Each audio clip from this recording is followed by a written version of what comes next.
నమస్తే, welcome to our channel. నేను పద్మిని, ప్రస్తుతం పాటు సోషల్ యాక్టివిస్ట్ కృష్ణకుమారి గారు ఉన్నారు. మాట్లాడదాం. మేడం నమస్తే. మేడం మరొకసారి తనకి సజ్జల రామకృష్ణారెడ్డి గారితో ఉన్నటువంటి అనుబంధాన్ని మరొక్కసారి ప్రూవ్ చేసుకున్నారా జగన్మోహన్ రెడ్డి గారు అని అనిపిస్తుంది. ఎందుకంటే రాష్ట్ర స్థాయి కోఆర్డినేటర్ పదవిని సజ్జల రామకృష్ణారెడ్డి గారికి ఇవ్వటం జరిగింది.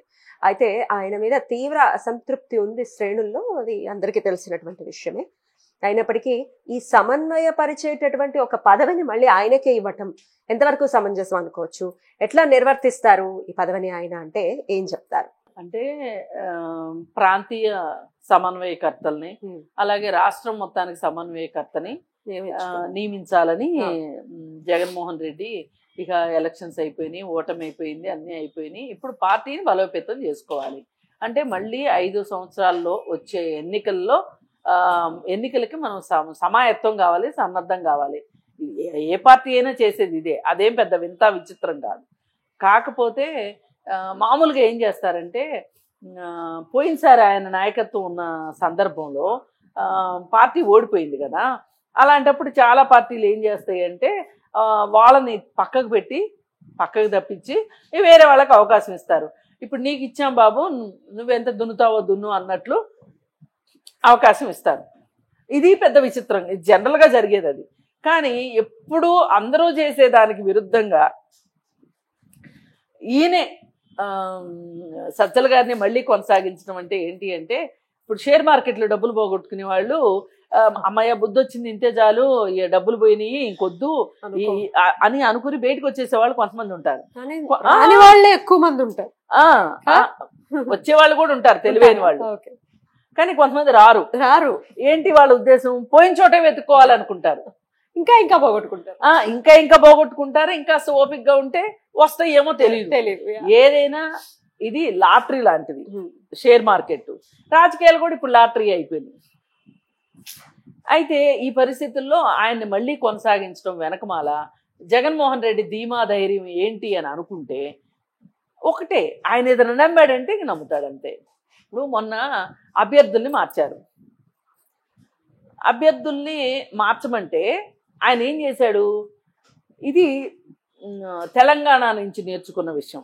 తెలంగాణలో ఏం చెప్పారంటే సర్వే చేసి ఒక 40 నుంచి 50 మంది ఎమ్మెల్యేలకి, సిట్టింగ్ ఎమ్మెల్యేలకి సీట్లు ఇవ్వద్దు అని చెప్పారు. సీట్లు ఇవ్వద్దు అంటే కేసీఆర్ ఏమనుకున్నాడు? నన్ను చూసి వేస్తారు ఓట్లు, అభ్యర్థులను చూసి ఎందుకు వేస్తారు ఓట్లు అని చెప్పి ఆయన ఎవరి సీటు వాళ్ళకి సిట్టింగుల్నే ఖాయం చేసేసాడు. ఎవరో ఒక 10 మందిని మట్టుకు 8 మందిని మార్చాడు. ఆ 8 మందిని మారిస్తే దానిలో 6 గెలిచారు. ఇప్పుడు నమ్మింది డెఫినెట్ గా రాంగ్ అయింది. అయితే జగన్మోహన్ రెడ్డి ఎలా తీసుకున్నాడంటే, ఇప్పుడు వార్తలు వచ్చినాయి కదా, ఏమని అభ్యర్థుల్ని మార్చమంటే మార్చలేదు అని వచ్చాయి. అయితే జగన్మోహన్ రెడ్డికి తన మీద కూడా నమ్మకం లేదు. ఇక్కడ కేసీఆర్ తనను నమ్ముకున్నాడు. అందుకని ఏం చేశాడు? ఇంకొక కొత్త దేవుణ్ణి పరిచయం చేద్దామని చెప్పి ఒక కాన్స్టిట్యున్సీలో ఉన్న ఎమ్మెల్యేని ఇంకొక కాన్స్టిట్యున్సీలోకి పంపించాడు. అంటే అదేదో సినిమా కూడా ఉంది, కొత్త దేవుడండి కొంగొత్త దేవుడండి అని చెప్పి వాళ్ళకి ఒక కొత్త మొహం చూపిద్దాం అనుకున్నాడు. అలా కొత్త మొహాలు చూపించేశాడు. దాదాపు 60-70 కాన్స్టిట్యున్సీలకి స్థానభ్రంశం చేశాడు. అంటే అభ్యర్థుల్ని మార్చమంటే ఇదే కాన్స్టిట్యున్సీలో ఇట్లా అసలు సిట్టింగులకి ఇవ్వకూడదు. వాళ్ళ తర్వాత నంబర్ 2 ఎవరున్నారు ఆ కాన్స్టిట్యున్సీలోనే, ఆ కాన్స్టిట్యున్సీ తోటి అనుబంధం ఉన్నవాళ్ళు, దాని స్వభావ స్వరూపాలు తెలిసిన వాళ్ళని పెడతారు జనరల్ గా. అది చేయకుండా ఆయన ఏం చేశాడు? ఇప్పుడు నాకు తెలియదు, ఇప్పుడు కనిగిరి ఎమ్మెల్యే ఉన్నాడు అనుకోండి, ఆయన అదే జిల్లాలో ఇంకొక కాన్స్టిట్యున్సీకి మార్చాడు. అలాగే ఇప్పుడు నెల్లూరు అనిల్ కుమార్ యాదవ్ ఉన్నాడు, ఆయన తీసుకొచ్చి ఇంకో జిల్లాలో పెట్టాడు. అసలు జిల్లాలు మార్చాడు, కొన్ని చోట్లేమో ప్రాంతాలు మార్చాడు. జిల్లాలు మార్చడం అనేది అసలు వర్కౌట్ అవ్వదు. అంటే కొత్త జిల్లాల బోర్డులు వచ్చేసినాయి కదా, అందుకని ఒకే జిల్లా 2-3 ముక్కలైంది. ఇప్పుడు మట్టుకు ముక్కలైన ఫీలింగ్ లేకపోకుండా దగ్గర వాళ్లే కదా, పక్క కాన్స్టిట్యున్సీలే జిల్లాలుగా మారిపోయినాయి. అందుకని చెప్పి ఇచ్చాడు. ఇస్తే అది వర్కౌట్ అవ్వక ఓడిపోయాడు. అంటే ఒక రకంగా ఆ స్ట్రాటజీ రాంగ్ అయింది. అయితే ఈ సలహాలు ఇచ్చేటప్పుడు అంటే తన నిర్ణయం తీసుకునేటప్పుడు సమన్వయకర్తల్ని అడిగి తీసుకున్నాడా, అడిగి తీసుకోలేదా, ఇది కదా. మరి వీళ్ళు కూడా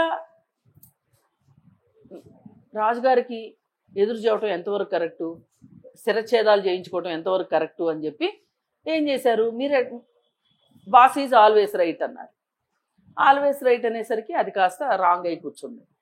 ఇప్పుడు సరే, ఇప్పుడు సజ్జలను కూడా మార్చి కొత్త రక్తం ఎక్కిద్దాము అంటే, అంటే ఒక కొత్త మనిషిని చూపిద్దాము అంటే లేదు.